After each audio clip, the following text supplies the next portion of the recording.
فاذكروني أذكركم واشكروا لي ولا تكفرون. الحمد لله الذي هدانا لهذا وما كنا لنهتدي لولا أن هدانا الله. أشهد أن لا إله إلا الله وأشهد أن محمدا عبده ورسوله. Ma'asyiral muslimin, ikhwanu fiddin, saudara-saudariku sekalian, semoga senantiasa dirahmati Allah. Pada kesempatan hari ini izinkanlah kami untuk memberikan nasihat dengan tema banyak masalah hanya satu solusinya.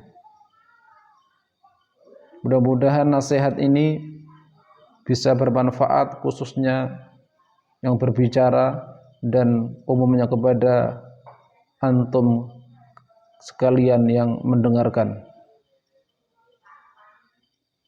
Mari kita renungkan sebuah kisah, yang kisah ini ditulis oleh seorang ulama besar, ulama mufassirin, ulama yang ahli dalam bidang tafsir. Di dalam kitab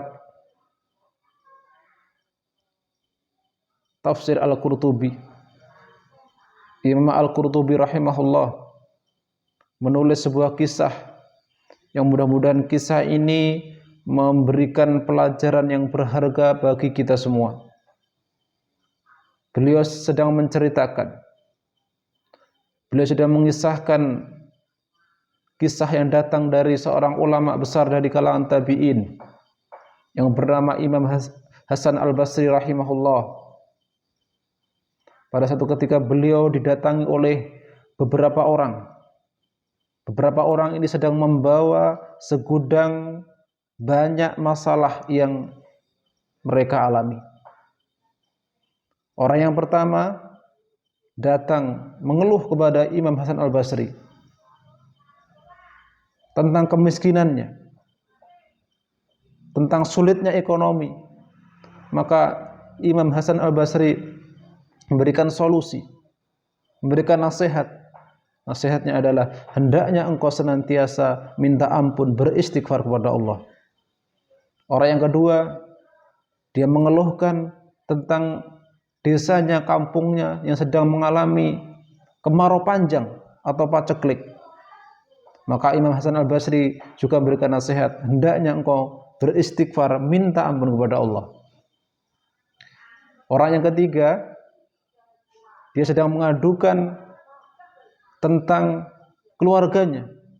Orang ini sedang menjalani pernikahan dengan waktu yang lama, akan tetapi masih belum dikaruniai oleh Allah anak keturunan, belum dikaruniai Allah momongan.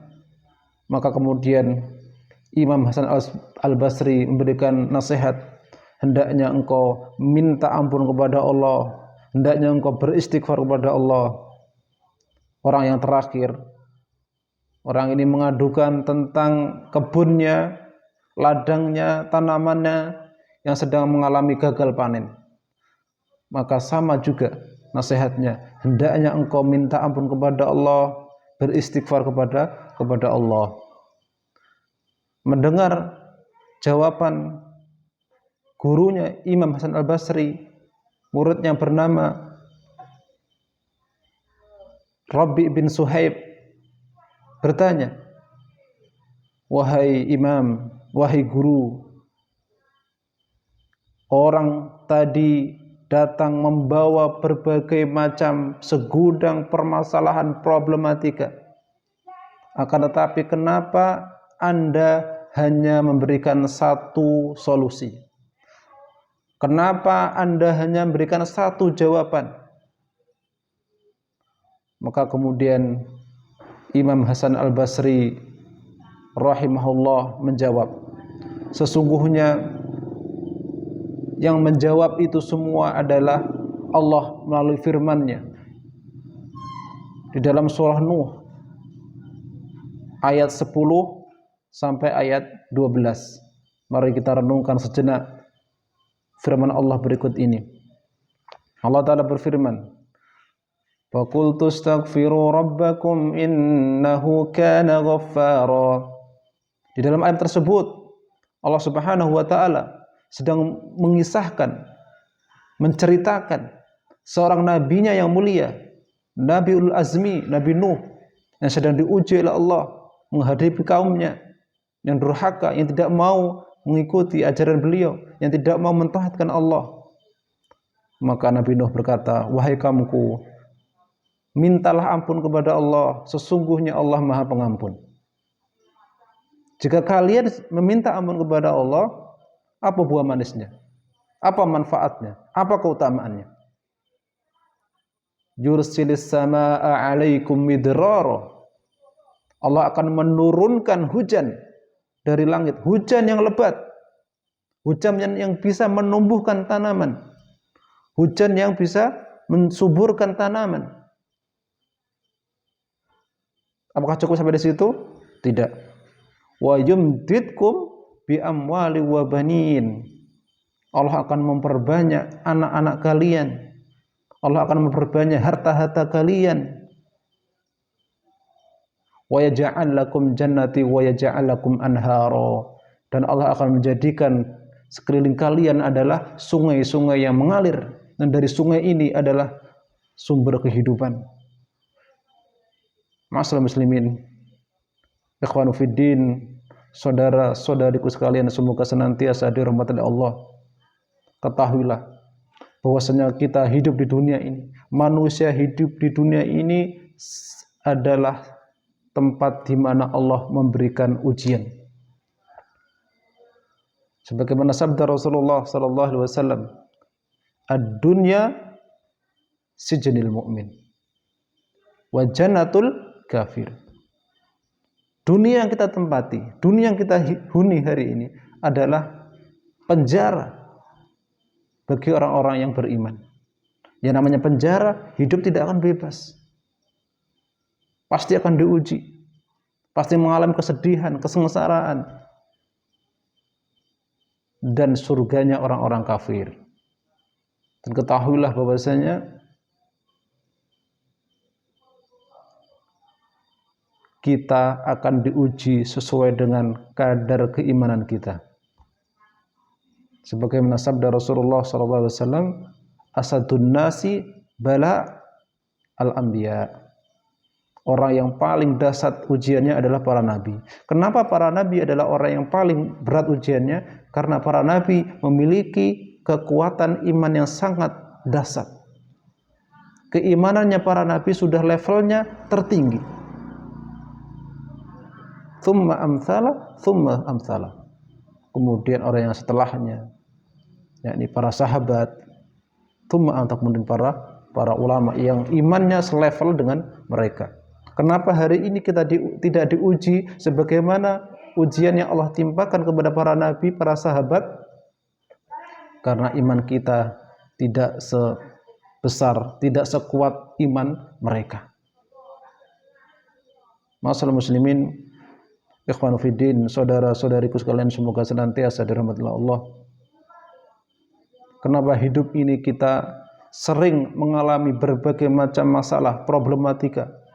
Entah itu masalah yang datang dari keluarga kita, dari anak kita yang mungkin sakit sehingga membutuhkan biaya yang besar.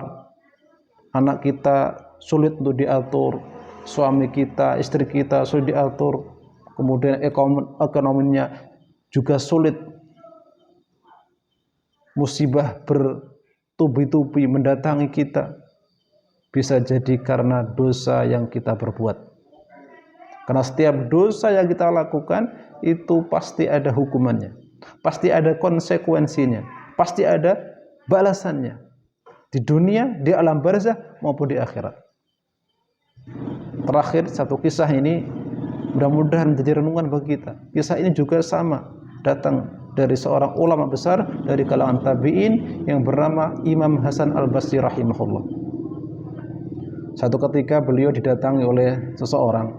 bertanya kepada Imam Hasan Al-Basri, "Wahai Imam, saya ini sudah banyak berbuat dosa. Dosa apapun sudah saya kerjakan. Tapi kenapa saya tidak diberi musibah?" Orang ini menyangka bahwasanya ketika dia berbuat dosa pasti datang musibah. Maka kemudian Imam Hasan Al-Basri rahimahullah memberikan nasihat. Mudah-mudahan nasihat ini menjadikan pelajaran bagi kita semua. Mudah-mudahan nasihat ini bisa merasuk di dalam hati sanubari kita. Mudah-mudahan nasihat ini menjadi renungan bagi kita semua, masyaallah muslimin. Imam Hasan Al-Basri rahimahullah memberikan nasihat, memberikan jawaban yang sangat indah untuk kita renungkan, yang sangat menyentuh untuk kita renungkan. Apa nasihat beliau?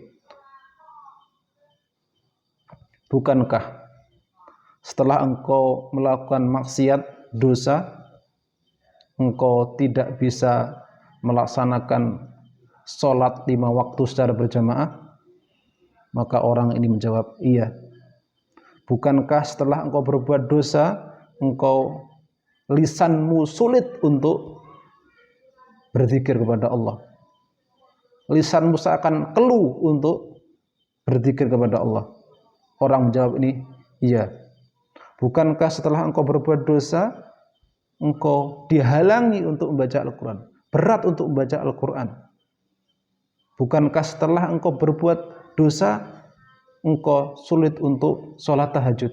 Bukankah engkau setelah berbuat dosa, semua amalan ketaatan yang mendekatkan diri kepada Allah itu sulit, berat untuk dilakukan? Ya wahai Imam, sungguh, ingat ini nasihat dari Imam Hasan Al-Basri ini, sungguh musibah ketika engkau berbuat dosa, engkau dihalangi dari ketaatan kepada Allah, itu jauh lebih berat, itu jauh lebih dahsyat, itu jauh lebih mengerikan daripada musibah apapun yang ada di dunia ini. Jauh lebih dahsyat daripada musibah sakit, jauh lebih dahsyat daripada musibah diberikan kesulitan rezeki, bahkan jauh lebih berat dari musibah tsunami, gempa bumi, banjir bandang, kematian, bahkan lebih dari musibah Dajjal. Karena masyaallah muslimin rahimani wa rahimakumullah, musibah yang paling berat ini bukan musibah sakit, bukan musibah diberikan ujian kemelaratan, bukan. Tapi musibah yang paling berat, yang paling kita khawatirkan adalah musibah agama yang menimpa diri kita. Maka Nabi Muhammad SAW berlindung dari musibah ini. Allahumma la taj'al musibatana fi dinina. Ya Allah, jangan kau jadikan musibah terhadap agama kami.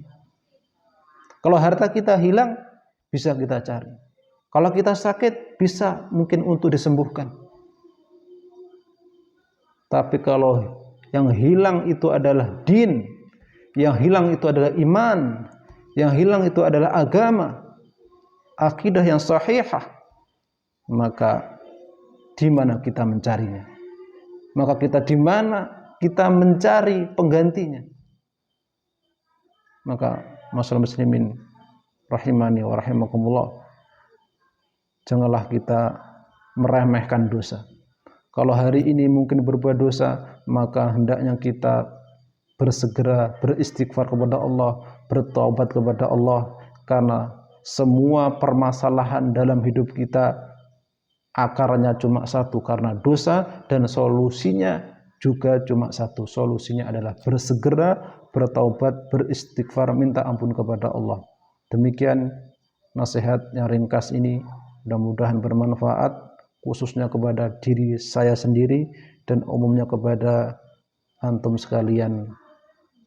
Barakallahu fikum. Aqulu qouli hadza fastaghfirullah li wa lakum wa lisairil muslimina min kulli dhanbin. Innallaha ghafurur rahim. Billahi taufiq wal hidayah. Wassalamu alaikum warahmatullahi wabarakatuh.